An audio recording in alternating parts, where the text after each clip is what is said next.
কলকাতার জীবন্ত মা শ্যামসুন্দরী। মা এখানে জীবন্ত, এক দর্শনে ভক্তের সকল মনের ইচ্ছা পূরণ হয়, 51টা সতীপীঠের পূর্ণতা লাভ হয়। আগামী দীপান্বিতা মানে কালী পুজো যেটা, ওই দিন অবশ্যই আসবে মা। ওই দিন সকল ভক্তের মনের বাসনা অবশ্যই পূর্ণ করে। আজ এখানে জীবন্ত, সে কিন্তু অনেক ভক্তরাই তার প্রমাণ পেয়েছে। টাইটেল আর থাম্বনেল দেখে তো বুঝেই গেছেন কোথায় যাচ্ছি, কিন্তু কি করে যাচ্ছি আর সারাদিন কি করছি সেটাও কিন্তু এই ব্লগে থাকছে। তো আপনারা দেখতে থাকুন আর আমার সঙ্গে থাকুন। যারা প্রথমবার এই জীবন্ত মা শ্যামসুন্দরীর দর্শন করতে আসবেন, ঠিকঠাক জায়গাটা বুঝে উঠতে পারছেন না, তাদের ডিটেলসে এই ভিডিওতে আমি ঠিকানাটা বলে দেবো, যাতে আপনাদের আসতে অসুবিধা না হয়। তো আমাদের বাড়ির কাছের স্টেশন ব্রিজ থেকে ট্রেন ধরে আমরা সোজা চলে এসেছি শিয়ালদা 1 নম্বর প্ল্যাটফর্মের পাশে যে টিকিট কাউন্টারের সামনে দিয়ে পেরিয়ে বাজারের মধ্যে দিয়ে হাঁটতে হাঁটতে চলে যাব আমরা বাস রুটে। আপনারা যেতে না যেতেই দেখবেন অনেক চলতি বাস ওখানে দাঁড়িয়ে পড়েছে। জিজ্ঞাসা করে নেবেন একবার যে কোন বাস মানিকতলা বা সুকিয়া স্ট্রিট বা ক্যালকাটা হোমিওপ্যাথি মেডিকেল কলেজ যাবে কিনা। আর এছাড়াও আপনারা যদি বাসের কন্ট্রাক্টরদের একবার জিজ্ঞাসা করে নেন বা বলে নেন যে আমরা জীবন্ত মা শ্যামসুন্দরীর কাছে যাব, দেখবেন বাসের কন্ট্রাক্টররাই আপনাদের ঠিকঠাক জায়গায় নামিয়ে দেবে। আমরাও কিন্তু এই প্রথমবার যাচ্ছি, তো আমরা বাসের কন্ট্রাক্টরদের বলে দিয়েছিলাম যে আমরা জীবন্ত মা শ্যামসুন্দরীর কাছে যাব, তো ওনারা আমাদের ঠিকঠাক জায়গায় নামিয়ে দিয়েছিল। দেখুন আমরা বাস রুটে আসতে না আসতেই দেখলাম এখানে 2-3টে বাস দাঁড়িয়েছিল, আর ওই 2-3টে বাসই বলছিল সুকিয়া স্ট্রিট বা মানিকতলা বা ওই শ্যামসুন্দরী মায়ের মন্দিরের সামনে দিয়েই যাবে। তো আমরা ওখান থেকে বাস ধরে 5 মিনিটের মধ্যেই কিন্তু আমরা আমাদের লোকেশনে পৌঁছে গেছিলাম। আমরা কিন্তু নেমেছিলাম দা কলকাতা হোমিওপ্যাথি মেডিকেল কলেজের ঠিক সামনে, অপোজিটে। রাস্তাটা ক্রসিং করে এই পাশে চলে এসেছি। এই পাশে আসার পর হোমিওপ্যাথি মেডিকেল কলেজের পাশের গলিটাই কিন্তু মা শ্যামসুন্দরীর মন্দিরের গলিটা। দেখুন এখন কিন্তু জীবন্ত মা শ্যামসুন্দরীর মন্দিরের গলির সামনেই পুজোর জিনিসপত্র নিয়ে অনেক দোকানপাট বসেছে, সেই জন্য আপনাদের আর চিনতে অসুবিধা হবে না। আর এছাড়াও আপনারা যদি এই রুটে কাউকে জিজ্ঞাসা করেন, খুব সহজেই কিন্তু তারা আপনাদেরকে দেখিয়ে দেবে। এবার চলুন মন্দিরের গলিতে ঢুকি। মন্দিরের গলিতে ঢুকতেই ডান হাতে আপনারা দেখতে পাবেন এই যে মাতা রানীর মন্দির। মাতা রানীর পাশাপাশি ভোলে বাবা আছে, আর সাথে আছে আমাদের হনুমানজি। আর ঠিক এই গলিটা ধরে আমাদের যেতে হবে। এবার বলি পুজোর জিনিসপত্র কোথা থেকে নেবেন। গলিতে ঢোকার মুখেই দেখতে পেলেন 3-4টে দোকান আছে, আপনারা যদি ওখান থেকে নিতে চান নিতে পারেন। আমরা ওখান থেকে 151 টাকার ডালা নিয়েছিলাম। আপনারা যদি চান শুধুমাত্র চাল আর কলা দিয়েও কিন্তু মায়ের পুজো দিতে পারেন, মানে গোবিন্দভোগ চাল বা আতপ চাল আর সাথে 2টো কলা, এই দিয়েও পুজো দিতে পারেন। আর এছাড়াও আপনারা যদি চান বিভিন্ন ধরনের চকলেট ফ্রুটি এগুলোও কিন্তু মা শ্যামাসুন্দরীর মায়ের জন্য আনতে পারেন, মানে বাচ্চারা যে সমস্ত খাবার পছন্দ করে সেই ধরনের খাবার। আর সাথে আপনারা যদি চান বা ফুলের মালা, আলতা, সিঁদুর, ধূপকাঠি, মোমবাতি এগুলোও নিতে পারেন। আমরা সাথে মিষ্টিও নিয়েছিলাম। আর সব মিলে 151 টাকার বিল হয়েছিল।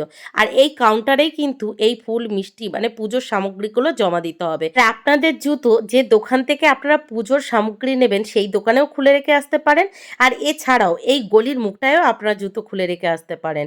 আর মন্দিরের যে কাউন্টারে আপনারা পুজোর সামগ্রীগুলো দেবেন, সেই পুজোর সামগ্রীগুলো কিন্তু সমস্তটাই মায়ের কাছে চলে আসবে। আর মায়ের মন্দিরে আসলে যতই ভিড় থাকুক না কেন, আপনারা কিন্তু সুন্দরভাবে অঞ্জলি দিতে পারবেন, কারণ পাটে পাটে অঞ্জলি হয়, একসাথে সবাইকে ঢুকিয়ে কিন্তু অঞ্জলি হয় না।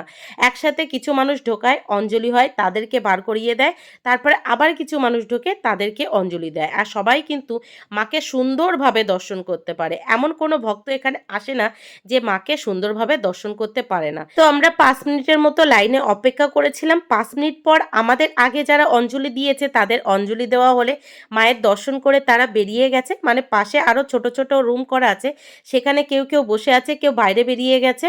তারপরে আমরা ঢুকে মায়ের দর্শন করলাম, কিছুক্ষণ মাকে ভালোভাবে দেখলাম, তারপরে মায়ের অঞ্জলি দিলাম। এই মায়ের দর্শন করলে কিন্তু 51টা সতীপীঠের দর্শন লাভ হয়। মা কিন্তু নবগ্রহের ওপরে দাঁড়িয়ে আছে।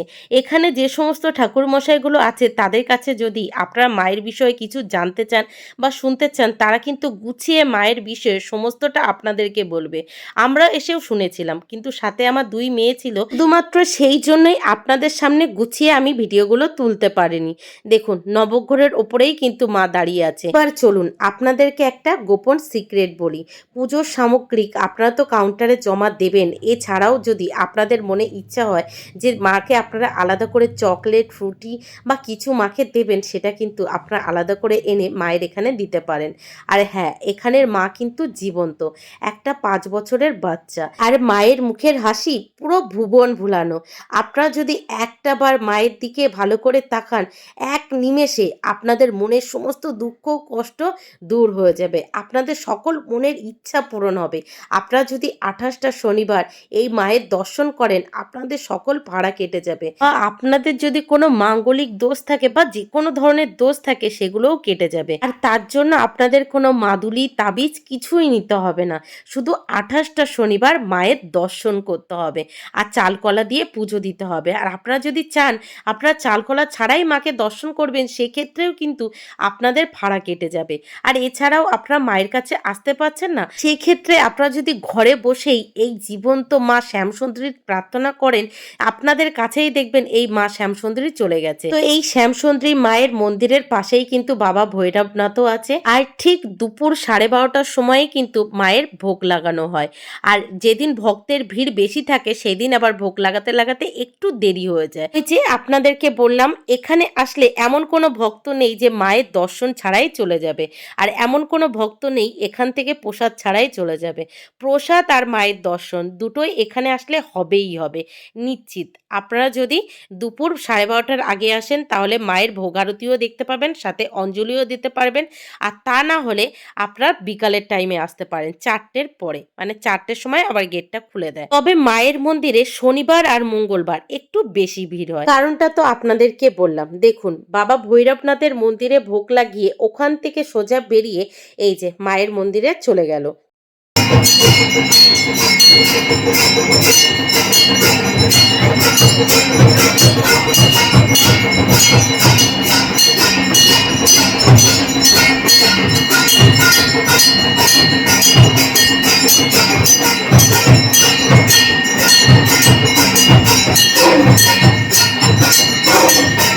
জীবন্ত মায়ের দর্শন করতে আসলে আপনাদের অনেক ভক্তদের সাথে পরিচয় হবে, যারা নিয়ম করে 28টা শনিবার বা মঙ্গলবার এই মায়ের দর্শন করতে আসে। এমন অনেক ভক্তদের সাথে আমাদেরও পরিচয় হয়েছে, যারা নিয়ম করে 28টা শনিবার পালন করছে। অনেকের হয়তো 20টা হয়ে গেছে, অনেকের 25টা হয়ে গেছে। তাদের কাছে কিন্তু অনেক মায়ের অলৌকিক ঘটনা শুনতে পাবেন, আমরাও শুনেছি। একজন তো এমনটা বলছিল, উনি প্রতি শনিবার মায়ের পুজো দিতে আসে, মানে মায়ের দর্শন করতে আসে। একটা শনিবার ওনার শারীরিক প্রবলেমের জন্য আসতে পারেনি, তো ঘরে বসে বাড়িতেই দুঃখ করছিল যে এই শনিবারটা মায়ের কাছে যেতে পারলাম না, মায়ের দর্শন পেলাম না, এই নিয়ে আফসোস করছিল। এরকম আফসোস করতে করতে সন্ধ্যের আগে মুহূর্তেই তিনি ঘুমিয়ে যায়। ঘুমিয়ে যাওয়ার পর হঠাৎই দেখে কেউ ওনাকে ডাকছে। উনি ভেবেছে ওনার শাশুড়ি মা ডেকেছে। ঘুম থেকে উঠে উনি যখন ওনার শাশুড়ি মায়ের কাছে জিজ্ঞাসা করে উনি ডেকেছে কিনা, তখন শাশুড়ি মা বলে তিনি নাকি ডাকেননি, তিনি ওখানে আসেননি। তখন উনি উপলব্ধি করেছিলেন ঘরে নূপুরের আওয়াজ, ছমছম নূপুর পায়ে কেউ একজন ঘর থেকে বেরিয়ে গেল, আর সাথে সুন্দর ধূপের সেন্ট। সাথে আরো একজন ভক্ত বলছিল তিনি নাকি একদিন আরতি দেখতে দেখতে মায়ের চোখের পলক পড়তে দেখেছে, চোখের মণি নড়তে দেখেছে। এছাড়াও মায়ের ছমছম নূপুর পায়ের শব্দ অনেকেই শুনতে পেয়েছে, অনেকেই। এখানে অনেক ভক্তই যারা যারা ওই অমাবস্যা রাতের আরতিটা দেখেছে, তারা অনেকেই শুনতে পেয়েছে ছমছম পায়ের নূপুরের শব্দ, অনেকে চোখের মণি ঘুরতে দেখেছে, অনেকে চোখের পলক পড়তে দেখেছে। মায়ের উপলব্ধি এখানে অনেকেই করেছে, শুধুমাত্র যে ঠাকুরমশাইরা করেছে তেমনটা কিন্তু না, অনেক ভক্তরাও করেছে। এই 1 অক্টোবর মায়ের জন্মদিন, স্পেশাল পুজো হবে, অনেক আয়োজন হবে। সেই জন্য মায়ের আজকে সাদামাটা সাজ, সিম্পল সাজে আছে, কারণ ওই দিন সকাল থেকেই মায়ের সুন্দর করে অনেক আয়োজন হবে, অনেক ভক্তের আনাগোনা হবে। ওই দিন যদি আপনারা আসেন, অনেক ভক্তের মুখেই মায়ের অলৌকিক ঘটনা শুনতে পাবেন, যে ঘটনাগুলো শুনলে আপনাদের গায়ের লোম পুরো খাড়া হয়ে উঠবে। আপনারা এখানে আসলেই বুঝতে পারবেন এখানের মা কতটা জীবন্ত। সবার মুখে একটাই কথা, এখানের মা জীবন্ত।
কষ্ট করে অনেক ভিড়ের মধ্যে এই ভিডিওগুলো করেছি। যারা দূরে আছেন, মায়ের দর্শন করতে পারছেন না, দূর থেকে এই মায়ের দর্শন করুন। আর আপনাদের যদি মনের কোনো আশা থাকে, মাকে জানাতে পারছেন না কাছে এসে, দূর থেকে জানিয়ে দিন। মা দেখবেন আপনাদের সকল মনের ইচ্ছা পূরণ করবে। তো আমরা পুজো দিয়ে আরতি দেখে এই যে অপেক্ষা করছি এখানে যে পুরোহিত, তার সাথে একটু কথা বলবো বলে। এর আগে কথা বলে নিয়েছি, আরও কিছু কথা আপনাদেরকে শেয়ার করব বলে অপেক্ষা করছি। জয় মা শ্যামসুন্দরী, আপনাদের সকলকে জানিয়ে রাখছি 1 অক্টোবর মায়ের জন্মতিথির পুজো, মহালয়া পুজো, মায়ের আবির্ভাব তিথি। অবশ্যই আপনারা ওই দিন মাকে দর্শন করতে আসবেন। মা ওই দিন মায়ের আবির্ভাব তিথি, মায়ের জন্মদিন, বুঝতে পারছেন, আমরা সবাই মিলে মায়ের জন্মদিন পালিত করব। আর আগামী দীপান্বিতা মানে কালী পুজো যেটা, ওই দিন অবশ্যই আসবেন। মা ওই দিন সকল ভক্তের মনের বাসনা অবশ্যই পূর্ণ করে, তাই অবশ্যই মায়ের কাছে আসবেন, মাকে নিজের মনের কথা জানাবেন। মা আপনাদের সবার মনের বাসনা অবশ্যই পূর্ণ করবেন। জয় মা শ্যামসুন্দরী। একটু মাকে নিয়ে কিছু বলো, মা কবে নিয়ে হলো একটু। মাকে নিয়ে কি বলবো, মাকে শুধু একটাই জিনিস বলবো, মায়ের যে আপনারা শুনেছেন চাল কলা সবচেয়ে প্রিয়, মায়ের এই চাল কলার থেকেও একটা প্রিয় জিনিস আছে, কি জানেন আপনারা? সন্তান। মায়ের কাছে সন্তানের থেকে প্রিয় কিছু নেই। আর মাকে যদি কোনো ভক্ত 28টি শনিবার কেবল দর্শন করতে পারে, তো যে কোনো গ্রহদোষ থেকে এমনি মুক্তি হয়। মানে অনেক সময় গ্রহদোষের পাথর, মাদুরি, কবচ অনেকজন ধারণ করতে বলে, কিন্তু সবার তো সামর্থ্য হয় না। তাই কোনো ভক্ত 28টা শনিবার যদি মাকে দর্শন করতে পারে, তো যে কোনো গ্রহদোষ এমনি কেটে যায়, কোনো কিছু লাগে না। তাই অবশ্যই মায়ের কাছে আসবেন। জয় মা শ্যামসুন্দরী। একটু মাকে যেদিন তোমরা ফিল করেছিলে সেই দিনের মায়ের আবির্ভাবের দিন নিয়ে একটু বলো কিছু। মায়ের আবির্ভাবের দিন নিয়ে কি আর বলবো, মা সত্যি জীবন। তো ওই দিনের কথাটা একটু শুনতে চাইছি, বলো তোমরা যেদিন ওই দিন মায়ের অনেক, এটা একটা মায়ের ঘটনা। মায়ের পুরোহিত মহলের পুণ্যলগ্নে মায়ের জন্য বাজার করতে যায়। বাজার করতে গিয়ে দেখে একটা ছোট্ট বাচ্চাকে পুরো মা কালীর মতো সেজে ভিক্ষা চাইছে। ভিক্ষাতে তার কি আপনার সবার কাছে ভিক্ষা চাইছে, বলছে কিছু টাকা দাও না, আমি চাল কলা কিনে খাবো। ইতিমধ্যে সবার কাছে এই কথা বলে ভিক্ষা চাইছে। আমাদের যিনি পুরোহিত, তার কাছে এই কথা বলে ভিক্ষা চাই। পুরোহিত তখন তাকে ভাত করে ফেলে দেয়, ফেলে বলে যা কাজ করে খা। বাচ্চা মেয়েটিও তখন কাজ হারিয়ে বলে, আমি যদি কাজে পেতাম তো তোর কাছে ভিক্ষা যেতে আসতাম। বাচ্চা মেয়েটিও চলে যায় নিজের কাজে, পুরোহিতও চলে যায়। আমাদের প্রতিটা অমাবস্যা অন্ধকারে পুজো হয়, কোনো রকম লাইট জ্বলে না, ঘিয়ের প্রদীপ কেবল। ওদিন অমাবস্যার অন্ধকারে পুজো হচ্ছে। এবার পুরোহিত হুট করে মনে হচ্ছে, পুরোহিতের মন বলছে যেন মা নেই, কিন্তু পুরোহিতের মন আবার বলছে মা তো কালো, তাই হয়তো আমি অন্ধকারে দেখতে পাচ্ছি। তাই পুরোহিত ঘিয়ের প্রদীপ নিয়ে মায়ের মুখের সামনে যায়, দেখে সত্যিই মা নেই। যিনি মায়ের নিচে শিব ঠাকুর, তিনিও পুরো মৃত মানুষ মতন পড়ে আছে। এই দেখে পুরোহিত থমকে যায়। থমকে আবার কিছুক্ষণ পরে চুমচুম করে নুপুরের আওয়াজ হয়, আর ধাপ করে শিবের বুকের উপর একজনের ডান পা করে। আর যে বাচ্চাটাকে ধাপ করে ফেলে দিয়েছিল, সেই বাচ্চাদের মুখ ওই অন্ধকার থেকে বেরিয়ে আসে। মা তখন মানুষের কণ্ঠ বলে দিই চাল করে দেবী নামে। এই শুনে পুরো সঙ্গে সঙ্গে অজ্ঞান হয়েছে। তারপর মা ওকে মনে মনে বলছিল, আমি শুধু বড় লোকের মা নই, আমি গরিবের মা। তাই এবার থেকে যে কোনো ভক্ত এক মুঠো চাল আর একটি পা করে দিয়ে মাকে পুজো দেয়, মা তাদের সব মনে বাসনা অবশ্যই পূর্ণ করে। তাই অবশ্যই মায়ের কাছে আসবেন, মা আপনাদেরও অবশ্যই মনে বাসনা। জয় মা শ্যামসুন্দরী। এবার আমরাও প্রসাদের লাইনে দাঁড়িয়ে পড়লাম। অনেকক্ষণ আগে থেকেই কিন্তু প্রসাদ বিতরণ হচ্ছে। আমরা যেহেতু ঠাকুরমশাইয়ের সাথে একটু কথা বলছিলাম, সেই জন্য প্রসাদের লাইনে দাঁড়াতে পারিনি। তো এখন প্রসাদের লাইনে দাঁড়িয়ে পড়েছি। ঠিক মায়ের মন্দিরের সামনেই কিন্তু এই প্রসাদ বিতরণটা হচ্ছে। আর মায়ের মন্দিরের পাশেই কিন্তু প্রসাদটা রান্না করা হয়। আর যে সমস্ত ভক্তরা মায়ের জন্য ফল মিষ্টি নিয়ে আসে, সেই সমস্ত কিন্তু আবার এই প্রসাদ আকারে বিতরণ করে দেওয়া হয়। দেখুন, এখানে আছে গোবিন্দভোগ চালের খিচুড়ি, আলুর তরকারি, মিষ্টি আর কলা। আজকে কিন্তু অনেক ভক্ত এসেছিল, অনেক অনেক অনেক প্রচুর ভক্তগণ এসেছিল। আর দেখুন, আমরা পুজো দিয়ে প্রসাদ পেয়ে আবার বেরিয়েও পড়েছি। দেখুন, এখন ঠিক মন্দিরের সামনে থেকে বাস ধরে চলে যাব শিয়ালদা। আপনারা চাইলে কিন্তু হেঁটেও আসতে পারেন, মাত্র 3টি স্টপেজ, 10 টাকা বাস ভাড়া। অটো এখানে আমি আসতে দেখিনি, শুধু মনে হয় বাসই চলে। তো যাই হোক, আজকের ভিডিওটা এই পর্যন্ত। কেমন লাগলো অবশ্যই জানাবেন। আর এছাড়াও যদি এই মন্দির বিষয়ে আপনাদের কিছু জানার থাকে, আসতে অসুবিধা বা ডিটেলস ঠিকানা আমাকে কিন্তু কমেন্টে জানাতে পারেন, আমি ডিটেলসটা আপনাদেরকে বলে দেবো। তো এই যে একদম দেখুন, মেডিকেল কলেজের পাশেই কিন্তু।